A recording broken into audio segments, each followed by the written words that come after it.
We got a pretty good snowstorm out here. We had another one a few days before. It's pretty rare for Delaware, but we got 6 inches or so. It really slowed down all the progress on the other projects, but we can do some stuff in the garage on the Firebird. My goal was really to get the Trans Am from last weekend running this weekend, but the yard I keep my trailer in that the car is currently on, if it even rains like half an inch, it's very soft and it's hard to get the car out of, and it's easy to get trucks stuck and everything. Like, you need a 4x4 to get around in there if it's rained within the last week or more this time of year, because that never dries up. But with 6 or 7 inches of snow on the ground, there's just no shot of getting that car out of there. So we're gonna work on the Firebird some more. This last time I did some experimenting. I was really trying to get this car prepped to do some welding next time Austin comes up here, but we're not sure when that's gonna be. We're both busy. So I found out that these oscillating tools, where is it? Here it is, are actually like the best thing I've ever found for removing sound deadening and seam sealer. This is a wood blade. Once it's hot, it cuts through the seam sealer like butter. And it is like the weirdest thing, because I didn't think it would work that well, but I banged out pretty much this side of the car in like 40 minutes maybe.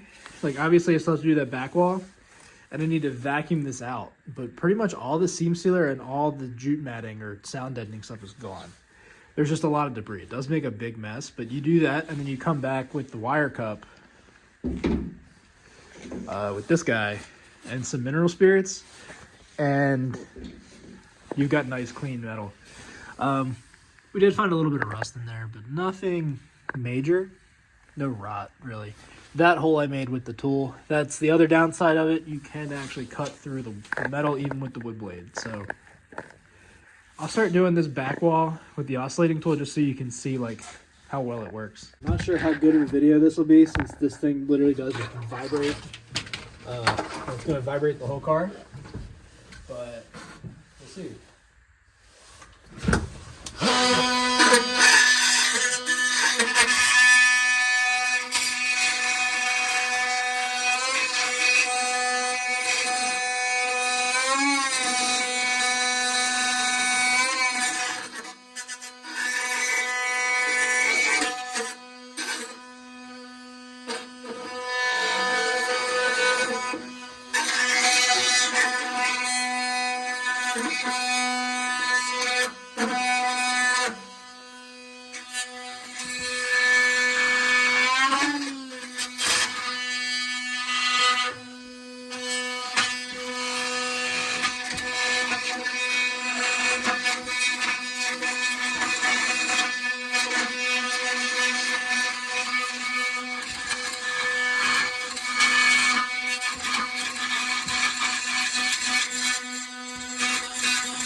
Little tricky just because this is kind of down in the drain hole for the floor, which, you know, makes perfect sense. Let's put the drain right where the glue and the sound deadening go, but yeah.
mutts out of here. I didn't get as low as I did on the other side. There's still a lot of seam sealer here, but luckily the nasty stuff is out. And it definitely smells like mice. I'm not surprised. The car sat in the garage for like 5 years without anybody driving it. And it had at least one hole in the floor that we know of. So yeah, I'm going to keep going at this, but as I think you've seen it, it shreds. I did a bunch more grinding, but I think that might end up being all we do tonight. There's a lot to do here, and this is kind of where I want to start, but I don't like running the grinder with the Corvette in the garage, and like actually slinging sparks and stuff, just because I don't want to get that all burned up. The car is fiberglass after all. So there's not much I can do with this until I can take the Corvette out. But as we saw, I have a lot of snow out there, and I didn't clear all 3 driveways, so this car is not getting out right now. So yeah, I'm gonna go work on my front wing, which you'll probably see in a video that drops before this one. This is kind of sort of way off topic. I've been slacking on the Firebird. I haven't done any more cutting. I've done taken a couple things off, but no major progress. But because I have issues, I just bought 16 wheels off of somebody's race car. One of which being a set of E50s. I actually got 2 sets of E50s that are 4x0.75 or 5x4.75, or 5x120.65, depending on how you want to talk about it. They're very, very wide. They're 17 by 12 and 17 by 12 and a half with some crazy offsets, but luckily I think I can rebarrel these and they'll probably fit. We'll mock them up here in a second. These are magnesium face wheels, which is also sick. I also got 2 sets of classics in the same fitment. Not sure what I'm gonna do with them. They're probably gonna get sold. This is how I originally came into this deal. The guy was selling a set of classics in like a wide body C4 fitment that I was like, wow, I could really relip those for a C5 and have kind of aggressive fitment and still keep my big brake kit. Or I could put them on a 3rd gen. Like either way, it was gonna work out pretty well. And I reached out to him like, yeah, I'm interested in these. And he said, well, how about this? I'll sell you 4 sets. And I'm like, oh, all right, dude. Say less, I'll take it all. I decided to be an adult and put the Corvette on a battery tender, finally. I got it mounted on the ceiling, but the car's always dead. It's got a draw, but this is what we're really here for. Obviously, this doesn't fit as is. There's no fender on here, but you can use the door for reference. This would probably poke about 1 inch, and there's a 2-inch spacer on there. It's also hitting the shock, so it needs to be narrowed and probably put a different spacer on there. Like a lot different. Basically have to make the whole thing narrower. We got to take like probably 1/2 inch, maybe 1 inch out of the back, and then another 2 inches or so out of the middle. So we may end up needing like this is probably a 10-inch barrel. We probably need like an 8, maybe a 7. But I think that would look pretty cool. And I've really been slacking. I started playing some video games again, and that's been taking up my hour a night, which is stupid. But this car was kind of at a weird point because there's a lot of rust we need to cut out before I put more time into it. But what I did do was pull the rest of the AC stuff out. This box is pretty much ready to come out. The heater core had definitely been done before because the cover is cracked, but there's the heater core, and the heater box and everything. Here's the cover that was duct taped back together. Kind of saw that when we pulled the dash, but once I had it off, you could really tell. So with that being said, I got to pull the condenser and pull the blower motor and the rest of the heater box, and then that's all out. We got to pull the brake components, and then the bay is ready to prep for paint, but might hold off on that for a little bit. I meant to do some cutting on the Corvette, or cutting on the Firebird while the Corvette was out of the garage, but I ended up spending an entire 24 hours on airplanes and airports to go buy another car that ended up not working out.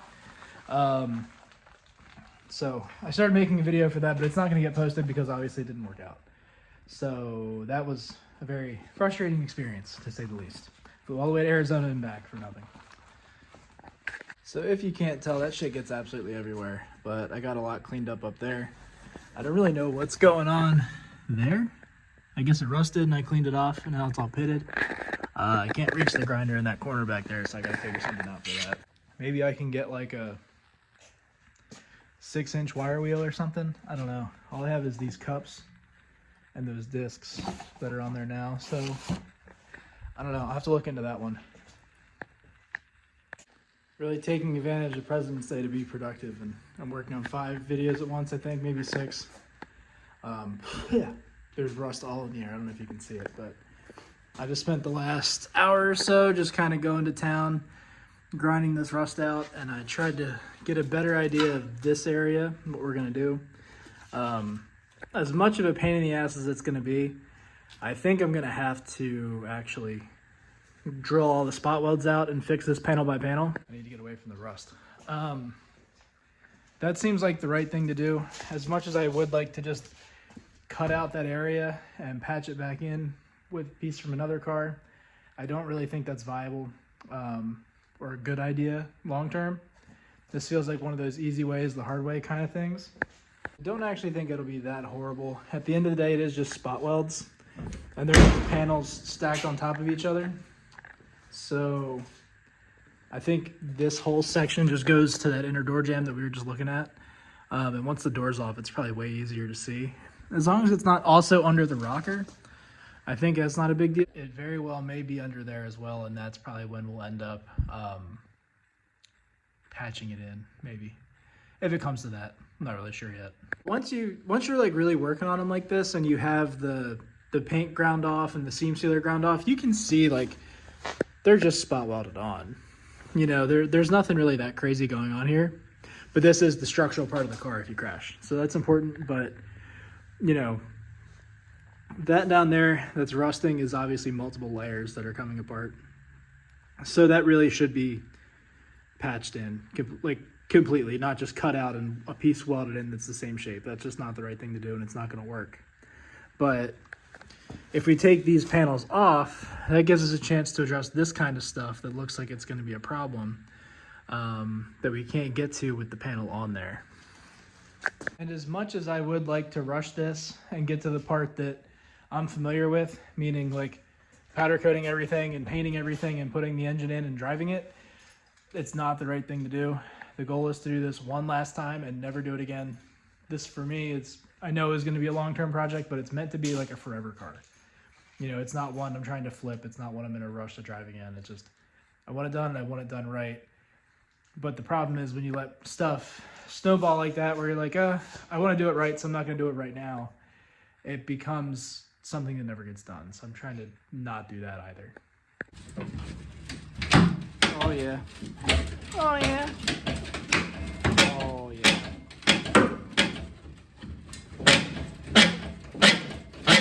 Let me finish it off. Wrapped in. Yeah. I don't want to bend more shit. I haven't worked on this video or this car in probably 4 months.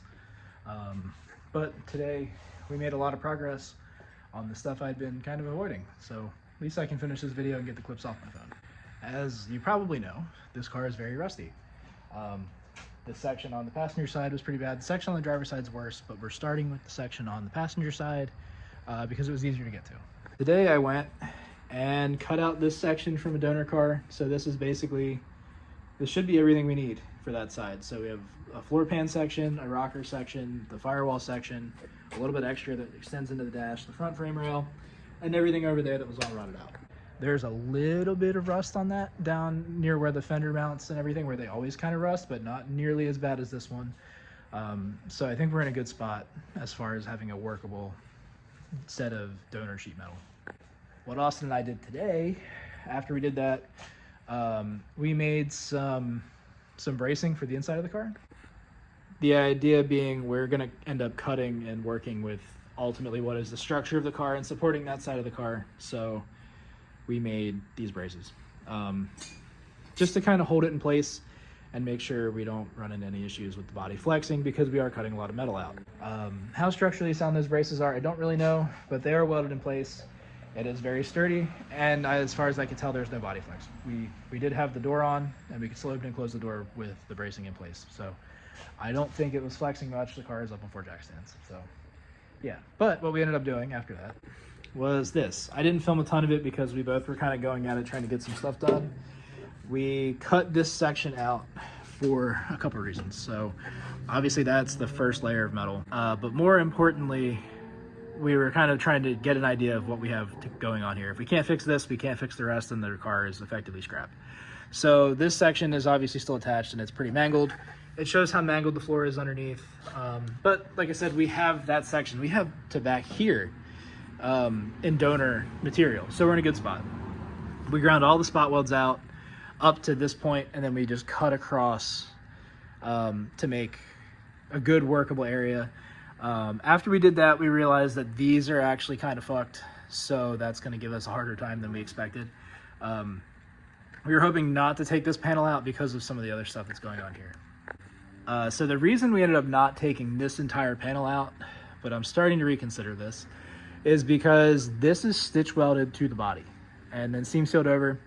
Removing that means also removing all of these spot welds. So we can take this piece off. That is the actual frame of the car. I am not qualified to replace that or do anything like that. By doing what we're doing now, we can cut a template into place and we can weld it in and be good. But based on the amount of rust that we have down here, this makes me extremely nervous. So I'm not sure what we're gonna do about that yet, but we did get that out of the way. If we have to take this up higher, then so be it, we'll take it up higher. Other than that, things went pretty well. There's no new surprises. We didn't find any spots that are like super rotted out or anything like that. We did make some holes in the metal trying to get through the spot welds and breaking them and everything. It is what it is. We can always weld them back together later. This did get a little bent in the removal process, but again, it's workable, not the end of the world. It got pretty late, and the next plan is to cut this section of the rocker out so we can get this section of the floor out, and we can start patching that back together. Unfortunately, we will be doing that on the ground, so that's going to suck. But more than anything, I'm just glad we have some progress, we have an update, and we have it in a position that I can work on it by myself. One of the big hurdles was I didn't want to cut anything out without bracing the body first. So now that the body's braced, I can work on it. I can do some more cutting, some more cleaning, some prep. I can start grinding some spot welds out and get this all ready to go. I'm going to take that donor piece. I probably won't make a video on it because it's going to be really boring, but I'm probably going to break that down into all the little pieces that I possibly can.